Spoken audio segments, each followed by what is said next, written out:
is the Big O Show. This is the Big O Show. Yes, sir. We love talking to Omar Kelly and the EJDconstruction.com Miami Dolphins report. There he is. He's ready to go. It's 3 in a row, Omar. The boys are on a roll. It's fun to watch. 3 in a row, and they can realistically get to 7. Not to get ahead of myself, but I find it very interesting now that Flores is kind of proving he's a second half coach. I don't know how I necessarily feel about that, but think about it from this standpoint. This is really maybe the second game all season that we've got a completely healthy Tua. Don't necessarily have a healthy offensive line. Don't necessarily have a healthy, wide receiving core. But, they were running the RPO offense, and it looked pretty decent. They should have had more than 24 points if Jason Sanders hadn't missed a field goal. And that would keep them above the NFL average. And really, what more can you really ask for them? I'm at the point where I just want average.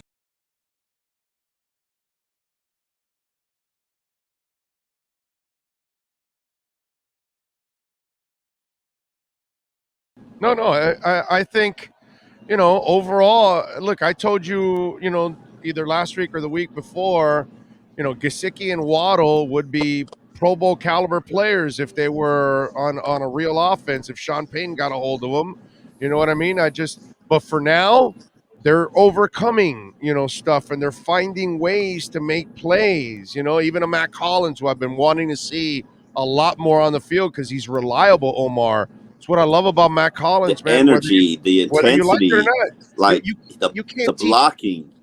Dude, you can't teach people who are constantly around the football or constantly making plays. And every time you look at Matt Collins on special teams or on offense, the guy's making a play. You know what I mean? That's the stuff you cannot teach. You know what I'm saying? But overall, I ask every week. I'm tired. I honestly ask every week, and I'm tired of asking why Matt Collins doesn't play. I literally asked him, why?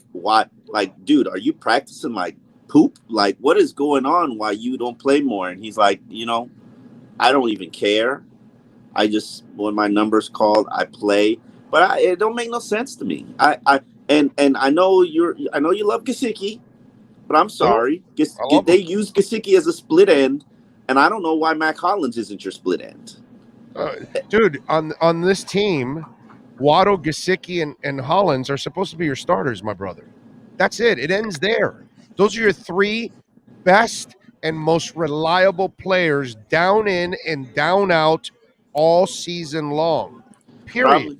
Probably. You're a stupid offensive coordinator and a dumbass head coach if you're not playing those 3 guys on a consistent basis. Those guys would never leave the field if it's up to me.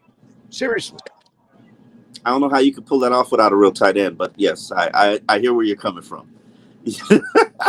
So you must be passing 50 times a game, Well, you can't run. We put Matt Collins on the line. Although today they popped some runs, dude. Yeah, we put Matt Collins on the line. Is that what we're doing? What? Are we putting Matt Collins on the line? I don't need to put Matt Collins on the line. I can leave Durham Smythe on the line if I'm going to only have 3 receivers out there. I can leave Durham Smythe on the line. Yeah. But man, I can have them as the 3 receivers and a pass catching back. That's true. That's true. Gesicki's a slot. It is. Yeah. Yeah. And Durham Smythe can block and then go out and run a little bit and catch a pass or 2 because he's actually grown into a competent pass catcher, not a playmaker, but he's a competent pass catcher. Would you say that? Yes, absolutely. No question about it. You paying Mike $58 million, though? Hells to the yeah, dude. Okay. I mean, I keep telling you, Gesicki and Waddle are not the problem on this offense. Didn't say they were the problem. Stars on a real offense. Andy Reid would make those 2 guys stars.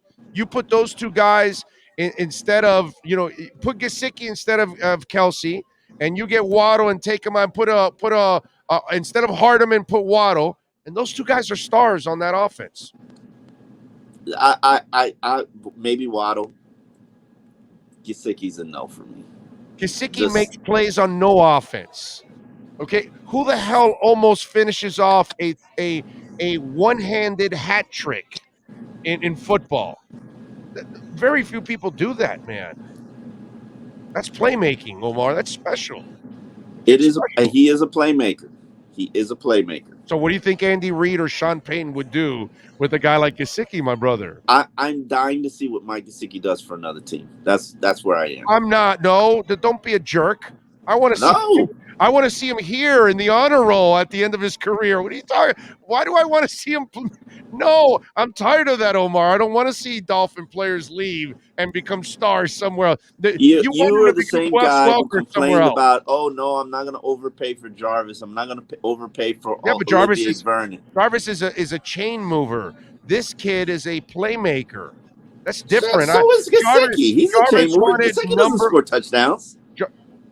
Of course he does. It's just because this offense you can't score touchdowns because this offense doesn't score. But if you're in the All red right, zone, I'd be using Gesicki left and right like we used to use Oronde Gadsden. Same way. I've seen that. It don't work. It don't. The Which guy is that why they catches, don't do it. Which is why they don't do it. no, they don't do it because they don't have a lot of time to do stuff. But I've seen three anybody that coaches try. I've seen three coaches try to make Gesicki this red zone weapon, and it don't work. oh, come So on. He's a weapon, no, period. He can two be a weapon coaches. in the red zone, in the middle of the zone, in the middle of the field, on the 30-yard All line. right, enough of the Gesicki. All Enough of the right, so Gesicki bottom battle. line We've been is, doing this for like 9 months. well, Yeah, you're the hey, one that but to started your on the. point, You took you the wanted to shot, pay not him. me. Listen, You took you the wanted to shot. pay him 12 million before the draft. Now the price is 14 million. I'm paying it. I'm paying. So I was Duncan balking at Gesicki. 11. Now it's like Duncan 14. Gesicki. Your brain must evolve, Omar. You're acting like the old man on the lawn. The game has changed. The game is not about finding tight ends that can block like Bavaro I and gotta watch and catch. go through all those RPO plays and see how many of them he participated in, and then see how many of them he was out wide. All right, Which let's get to is Tua. How good was Tua today? It was nice to see him throw the deep ball. It wasn't even a play where he really got set. He was able it's the at least same. It's the 50 same yard in the thing air. I've said. It's the same thing I've said every performance except for Buffalo. You take out the dumb, stupid interception, and it's nearly a perfect game. Every single game, it's the same. I've said the same thing every game except for Buffalo. Take Buffalo out of the equation. Every single game he's played, it's a near perfect game with the exception of the interceptions. And I just don't understand how he can be such a smart and efficient quarterback and throw that one boneheaded play, and not to criticize that boneheaded play. You know how I feel about him. I think he's going to be a good quarterback in 2023 when he's seen everything everybody can throw at him. He's going to be good because he's going to be able to dissect it, and he's going to know his limitations, and he's going to be able to basically carve up defenses. And I think he is carving up defenses. You can't stop him in the RPO. It's very difficult to get him off the field. And And the problem, wait till he gets a line in a running game. Holy crap. Wait till he gets a running game that scares the crap out of people. Do you know how much more effective that RPO becomes? I wish, as I told you when it was draft time, I said, go get that lineman. Go get some line help. Yeah, no, they didn't spend anything. They should have. Go get Najee Harris. Imagine having a running game, Najee Harris in a Not line. with this line. You had to get the line also because Najee might be hurt by now on this line. Have you seen how big he is? I know what he is, dude, but they can block over there. They at least get him into the they open Pittsburgh a can hole so block. he could but better than Miami. Yeah, better than Miami. Yeah, That's what I'm saying. yeah. Although, dude, let's give him a little love today. I No was so sacks. every time that not only that, they popped a couple of runs, man. That was actually pretty cool. When I would see Gaskins run for 8 or 10 or 12 yards, I'm like, holy crap, that was actually nice that they popped a couple of runs. I gotta watch the film to see what was happening, but I'm I'm pleasantly surprised. Ran for over 100 yards, didn't allow a sack. That's a step in the right direction. If you can get that on every single Sunday basis, you have a chance to put together a winning season. I'm with you there. The defense, your thoughts on how they played today? Because it seemed like it was a little up and down at times. Wasn't for me enough to get the job done, but I think if Jets were kicking field goals and it would have been a different game. It's Joe Flacco, bro. It's Joe Flacco. And they lost Michael Carter. It's Joe Flacco and they lost Michael Carter. I'm not celebrating any. This was not up to my standards. No, I get you. For this defense. No, I get you. I'm with you there. By the way, I'm looking at Josh Allen. He threw 2 interceptions today. You see, he's kind of. Do you think he's regressed a little bit this year? Same thing with the other quarterback in Kansas City. Teams pick up on what you're doing, and and they evolve and they cover you different and they make you play to your weaknesses. So that's not surprising to me. Well, because I mean, we were talking about Tua. Meanwhile, he's got 5 interceptions in the last 3 weeks and 4 touchdowns. Josh Allen. So he's making his share. He's got 19-6 this year. So the numbers aren't nearly where they were last year at this point. He's still elite, though. He still can kill you. Tua is one of 3 quarterbacks in the last 3 drafts that own a winning record now. Does that mean anything to you? Hell yeah. He's played with garbage and he's won. Yeah, that's super impressive. Can you imagine if you actually give him a real offensive line and a real offensive coordinator, a real offensive line coach, and a real running back? He hasn't had any, and he doesn't even have reliable receivers. The only guy he has, it's this year that he has Waddle, actually.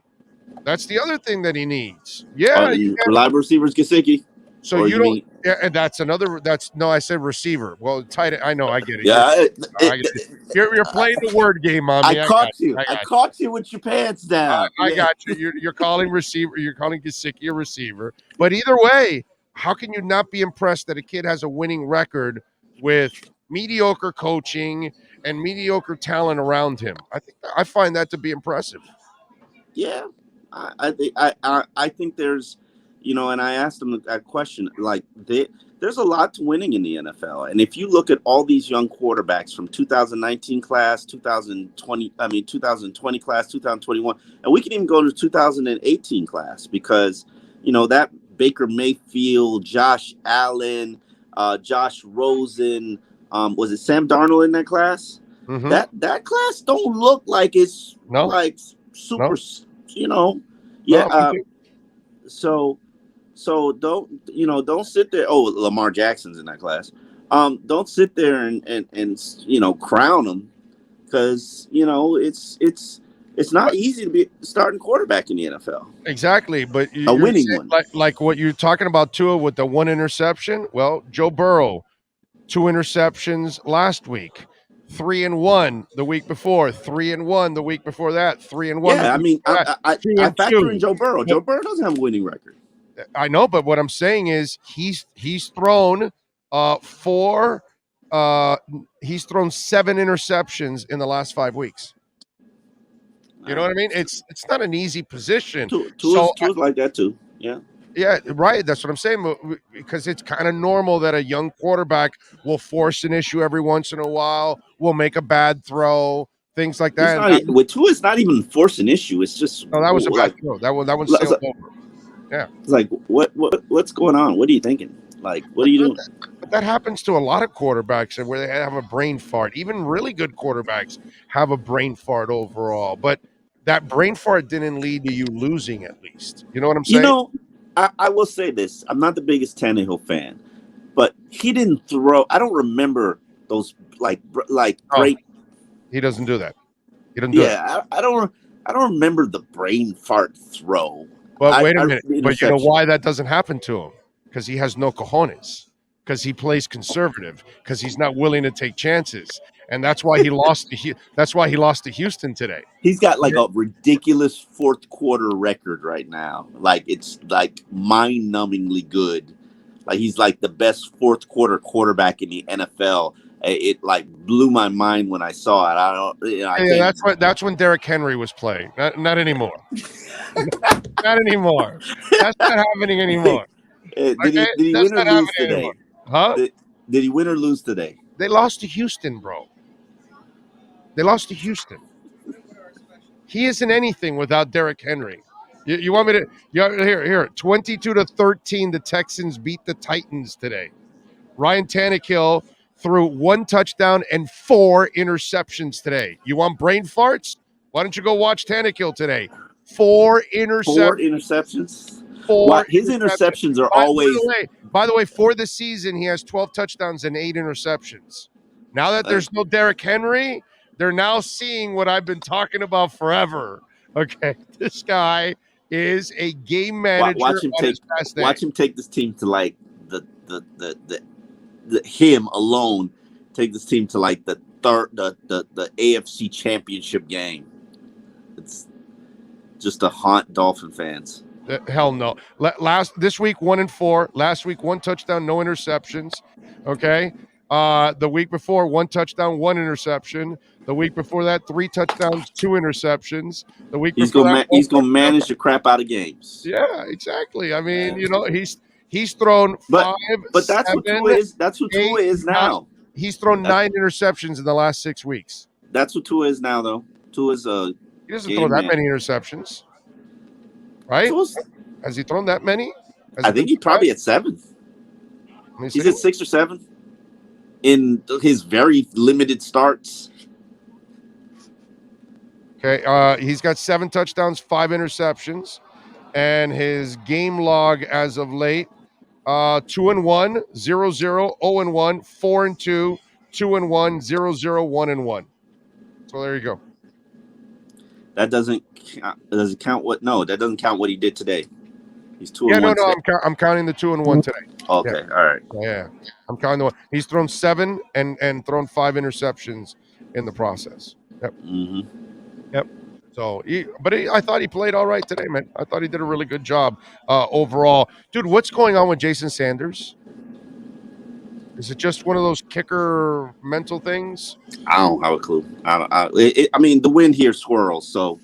But it wasn't swirling. I looked at the flags. They weren't really moving that much today. I'm not an expert on kicking. I would never pretend to you like I know what I'm looking at or understand. Like, I don't know. I'm like the players on the team. Your job is to make the kicks. Like, yeah. But you ask these special teams coaches what's going on. Special teams is probably special teams. I would have thought would be one of the strongest units during Flores' era, and this unit is just bad this year. Yeah, and I don't know how you make it good either. Not that Jakeem Grant was going to save you and rescue you. Like they just don't play like they don't have any life on special teams. Yeah, you're right about that. That usually you see those guys are jacked up playing on special. Like Waddle, when they kicked when they kicked off to Waddle and it landed at the 2, the Waddle looked like, God damn, I gotta return this. Like and the whole unit blocked like, man, we're gonna return this. And I was just like, and let me give Jakeem his flowers. Let that ball land at the 2 of Jakeem Grant. Jakeem is going to reverse field about 3 times trying to make something happen. Yeah, Waddle was just like, all right, take me down. And I was like, well, but he also is a big part of the offense too, man. I understand that. Then if he's not going to be your return, if he's not going to, I mean, bro, he was a college electric returner. I know. I'm just, me. I'm not big on him being. You're telling me what you're telling me now is that he can't do what Ted Ginn did. Well, but Ted Ginn doesn't play his role on offense. That's why. That's my point with it. He uses a lot of energy on offense. He's a possession receiver, though. I know, but Omar, that takes a beating, dude. Did you ever think that he'd be a possession receiver? No, but look at this offense. Like he's doing what he's unlike Minka. He's not complaining. He's sucking it up and doing what's best for the team because he has no choice. He could be a little bitch like Odell Beckham and say, "Oh, I don't want to do this." You know what I mean? But he's sucking it up and playing the Jarvis Landry role that he's really not supposed to be playing. You know what I mean? I'm with you. I totally understand what you envision him. I think we all envision him that way. But unfortunately, sacrifices have to be made. They don't have any reliable receivers that can do what he does. They can't count on anybody to constantly move the Bro, chain. where is Preston Williams? Dude, he just got injured on the back end of that end zone on that play by Albert Wilson's throw. The guy's useless. It's over for him. I mean, it's just. I didn't even know you got injured. He got injured? Yeah, he got injured. It was, I believe it's a groin injury they called it or whatever he got. Oh. The Albert Wilson, the what was it, a flea flicker, whatever the hell it's called, or an option that he had, and he threw the ball to Wilson. It was actually a really good throw by Albert. He put it in a perfect spot, and he couldn't hang on, and he fell, and he injured himself when he fell. Preston Williams is useless. They should cut his ass tomorrow. No reason to keep him on the roster anymore. All right, go ahead, go do your thing. We will catch up tomorrow morning, my friend. I appreciate you as always. All right, man. I'll let you. You got it, baby. There you go. That is Omar Kelly and the EJDconstruction.com Miami Dolphins report.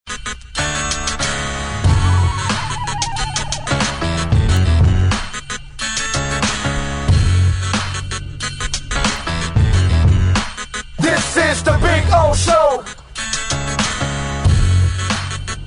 This is the Big O Show.